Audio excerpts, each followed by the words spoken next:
In this video, I'd like to talk about topic sentences. I'm also going to talk in the process about thesis statements. All thesis statements are also topic sentences, but not all topic sentences are also thesis statements. Your little brown handbook says on page 73 that a thesis statement often asserts the main idea as a commitment to readers of what the paper will talk about. In an essay that you're writing for a teacher, it often points out the way in which the essay you've written responds to your instructor's prompt. In a paragraph, a topic sentence does something a little bit different. It talks about the main idea of that particular paragraph and usually tries to link it back to your thesis statement. But in both cases, the goal of the thesis statement or the topic sentence is to give your reader a clear idea of what your paragraph is supposed to be arguing. Traditionally in essays, these statements come at the beginnings of the papers or at the beginnings of their paragraphs. That's not always the case. Sometimes in more complicated writing, we probably won't do this semester, a thesis statement might come at the very end of a paper, after the writer has led you to a series of conclusions that end with that thesis statement. But in every case, regardless of where it goes, a thesis statement sums up the main ideas of the text. When you write a thesis statement, you want it to be specific, supportable, and appropriate to the assignment. Now, I'm using the word assignment because you'll be doing assignments in class, but almost every piece of writing that you do for the rest of your life is going to have some sort of thesis statement. For some of you, you'll go on into careers where you'll need to write a grant proposal, and in that case, your thesis statement will be showing how the project that you're asking for money for fits a particular need or desire that a funding board has, sometimes a government organization, sometimes just an independent funding body. For others of you, your thesis statement might come in more formal forms of writing, public-facing writing, even something like Wikipedia. If you read it closely enough, you'll find that each piece of writing has a thesis statement that identifies why the person or topic being covered on the page is valuable and worth including in a compendium of important subjects. A thesis statement ideally expresses the main idea of a piece of writing. Sometimes that could be as short as a paragraph. Sometimes it could be as long as a whole book or even a series of books. If you look in the beginning of an encyclopedia, for instance, you'll often find thesis statements that explain why the materials in that encyclopedia were considered worthy of inclusion and what was left out, or the rationale behind what was left out. Where a thesis statement can be applied to a writing of almost any length, a topic sentence more traditionally previews the ideas of a particular paragraph. If your writing is only a paragraph long, your thesis statement and topic sentence could be the same sentence. In longer works, such as an academic essay, each paragraph will ideally have its own topic sentence, but the piece of writing as a whole will have one unifying thesis statement that each topic sentence will refer back to. A topic sentence will usually be specific, connected to that thesis, offer an overview of the section, and advance the goals of the assignment or the piece of writing that you're completing. Let's look at some examples. So, to make this make the most sense, I've started to write you a review of my own. Now, what you need to know for this exercise is that I'm assuming that I've already done the brainstorming part of my review process. So I've thought about the business that I want to talk about, which is a pizzeria in Maryland called Procolinos. It's still actually there today, and I highly recommend it. And it has a lot of features that I think are really wonderful and that people who have grown up in my hometown also really love. It is run by two Sicilians who came to our tiny town in Maryland in, I think, the 1980s, so quite a long time. And they set up shop. They hired some employees from Sicily who also came over, so the pizzas are very authentic. And then they also started to hire some locals to work there as well. So they have many pizza competitors now, and they're probably still the most popular pizzeria in my hometown.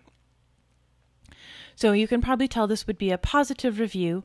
I've thought about the people who run it, and then the flavors of the pizza are really magnificent. In particular, on every pizza that you get, the sauce is really delicious. And so that's probably what my review would focus on. So what I've got on the screen is a starting point. It's a terrible thesis statement. It's not what you want to use for a thesis statement for a review, because it doesn't tell you anything about Procolinos and why it's wonderful and what it has to offer.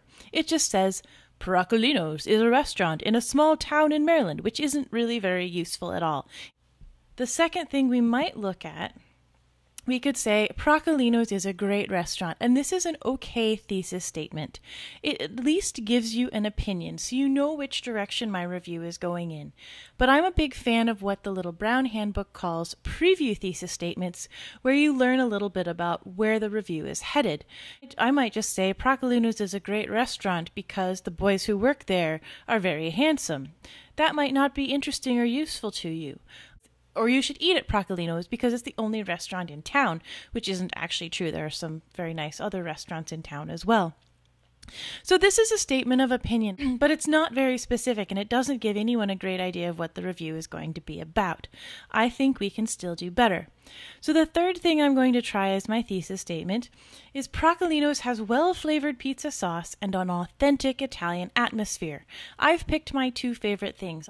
I'm hopefully going to talk about these things in my actual review, so you should expect to hear a lot about their pizza sauce and maybe about some of their other flavors. I'd like to talk about their garlic knots, and you should expect to hear a little bit about what makes them feel so authentic. Is it the decor? Is it the fact that many of the people who work there speak Italian? Is it the fact that it's a family recipe that's been handed down for generations? All of those are true. So now you know what my review is sort of going to cover, and I can still cover other things, especially in a review which is going to touch on a lot of different features.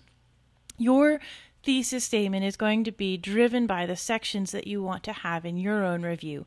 So you might decide that instead of just talking about 2 topics, you might want to talk about 4 or 5 different areas of a place, or you might want to give a chronological description of how you would go through or to a place, and those are all fine as well, but that structure should be a little bit signaled in the thesis statements that you write. So now I have a thesis statement. This isn't the only appropriate thesis statement I could have. There are lots of great thesis statements I could choose, and lots of sequences and structures I could use to organize my paper and therefore to kind of highlight the organization of my paper in my thesis statement.